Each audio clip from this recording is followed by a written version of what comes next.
Politicians, ముఖ్యమంత్రులు, prime మినిస్టర్లు వీళ్ళే ఉన్నారు.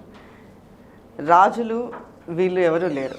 మరి ఈ 124A అనేది దేని కిందకు వస్తుంది? అసలు దీని పుట్టు పూర్వత్రాలు ఏంటి? అసలు దీంట్లో ఏమేమి ఎలిమెంట్స్ కవర్ అవుతాయి? ఇప్పుడు 124A అన్నది అది రాజద్రోహం అనేటువంటి కేసు. ఇప్పుడు అసలు మనం ఇప్పుడు ఐపీసీ ఇండియన్ పీనల్ కోడ్ ఉపయోగిస్తున్నాం. ఇండియన్ పీనల్ కోడ్ మన టైం కదా, ఎప్పటిదో స్వతంత్రాన్ని రాకపోవడం ఉంది. అది ఇప్పటికీ జనరల్గా జరుగుతుంది. అందులో ఏంటంటే 124A ఒక అర్థం కాని ప్రశ్న కింద మిగిలిపోయింది. దాని మీద ఇప్పుడు చర్చ కాదు, గత కాలం నుంచి కూడా చర్చ జరుగుతుంది. అంటే రాజులు ఉన్న కాలంలో అక్కడ ప్రభు కాబట్టి అక్కడ ప్రజల మాటకు విలువ లేదు. రాజుకి ఎవడైనా ఎదురు తిరిగినప్పుడు రాజద్రోహం కింద కేసు పెట్టి అండమాన్ నికోబార్ జీవుల్లో చీకటి గోడలో వేసేవారు. మళ్ళీ దాన్ని వెలుగు చూడడం కష్టం. ఈ రాజద్రోహం కేసుని తర్వాత ప్రజాస్వామ్య ప్రభుత్వాలు ఏర్పడింది. మనకి ప్రజాస్వామ్య ప్రభుత్వం ఏర్పడినప్పుడు దాన్ని తీసేయాలి.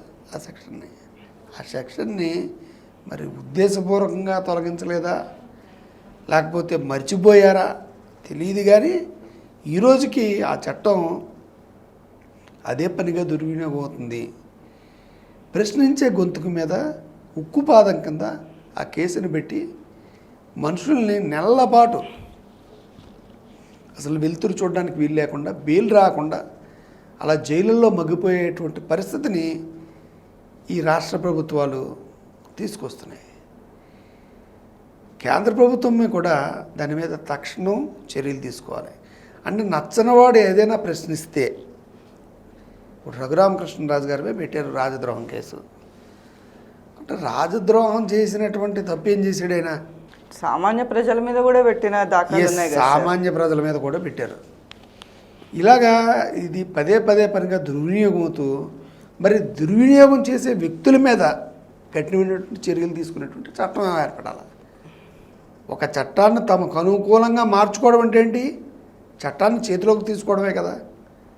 ప్రభుత్వాధినేత అంటే ప్రభుత్వానికి సంరక్షకుడు. అన్నీ కరెక్ట్గా చూడవు, అన్నీ కరెక్ట్గా చూసుకోవాల్సిన పెద్ద తప్పు చేస్తే. అందువల్ల 124A అన్నది ఖచ్చితంగా ఇమ్మీడియట్గా తీసేయాలి. ఈరోజు ఎవరు సుప్రీంకోర్టు చీఫ్ జస్టిస్ గారు కూడా దీని మీద వ్యాఖ్యానించడం జరిగింది. ఇది పెద్ద వాళ్ళని పెట్టేటువంటిది, అటువంటిది ఇందులో తీసుకొచ్చి పెట్టబెట్టి ఇప్పుడు బ్రిటిషర్స్ లేరు, ఏమీ లేరు, ఈ సెక్షన్ తీయడానికి చర్చ అనేసి. ఒక కోర్టు జడ్జిమెంట్ ఇచ్చినంత మట్టుకు రాష్ట్ర ప్రభుత్వాలు అమలు చేయట్లేదండి. అదే ఎందుకని పార్లమెంట్లో చట్టం అయ్యి ఆ చట్టం కింద ఈ అమెండ్మెంట్ని తీసేస్తున్నాము, ఇట్ వాజ్ రిపీల్డ్, డిలీటెడ్ అని పెడితేనే కానీ అది అవదు. ఇప్పుడు సుప్రీంకోర్టు జడ్జిమెంట్ ఇచ్చింది, రేపు పొద్దున మళ్ళీ న్యూ ఎడిషన్ తయారు చేస్తారు. ఐపీసీ సెక్షను ప్రతి సంవత్సరం 2 సంవత్సరాలకు ఒకసారి బుక్ తయారవుతుంది కదా. ఐపీసీలో మళ్ళీ 124A ప్రత్యక్షమవుతుంది. అది పార్లమెంటు చట్టం చేసే అధికారం ఎవరికైతే ఉందో ఆ చట్టాన్ని కూడా అక్కడ ఉండేటువంటి పార్లమెంట్ సభ్యులు రద్దు చేయాలి. రద్దు చేయనంత వరకు దాన్ని ఎగ్జిస్టెన్స్ ఉన్నట్టుగానే. ఇప్పుడు సుప్రీంకోర్టు జడ్జి చెప్పిన అభిప్రాయాన్ని కూడా ఎవడు పట్టించుకోడు. ఇప్పుడు ఇన్ఫర్మేషన్ టెక్నాలజీ కింద సోషల్ మీడియాలో ఎవరైనా ప్రచారం చేస్తే వాళ్ళని అరెస్ట్ చేయమని ఇన్ఫర్మేషన్ టెక్నాలజీలో ఒక యాక్ట్ ఉంది. అది దుర్వినియోగం అవుతుంది, దాన్ని రద్దు చేయండి అని సుప్రీంకోర్టు పలు సందర్భాల్లో చెప్పింది. అయినప్పటికీ గవర్నమెంట్ ఆగట్లేదే.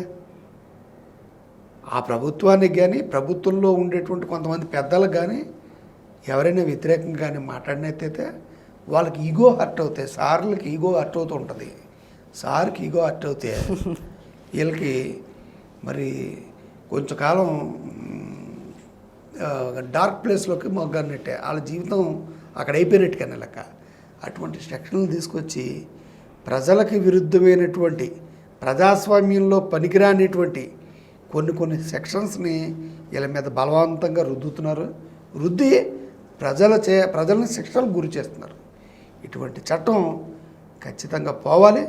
సుప్రీంకోర్టు జడ్జి గారు, ప్రధాన జడ్జి గారు ఎస్వి రమణ గారు దీన్ని కదపడం అనేది చాలా ఆహ్వానించదగ్గ పరిణామం.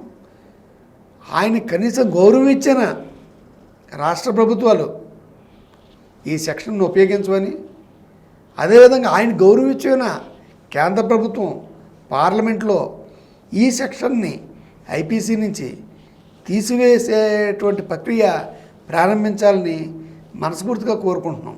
Please do subscribe Myra Media. Please subscribe Myra Media. Subscribe to Myra Media. Please like, share and subscribe to Myra Media for lot of film news, gossips and hot news. Please like, share and subscribe to Myra Media. For more interesting updates, please subscribe to Myra Media YouTube channel. For more updates, please subscribe to Myra Media. So like, share and subscribe to Myra Media.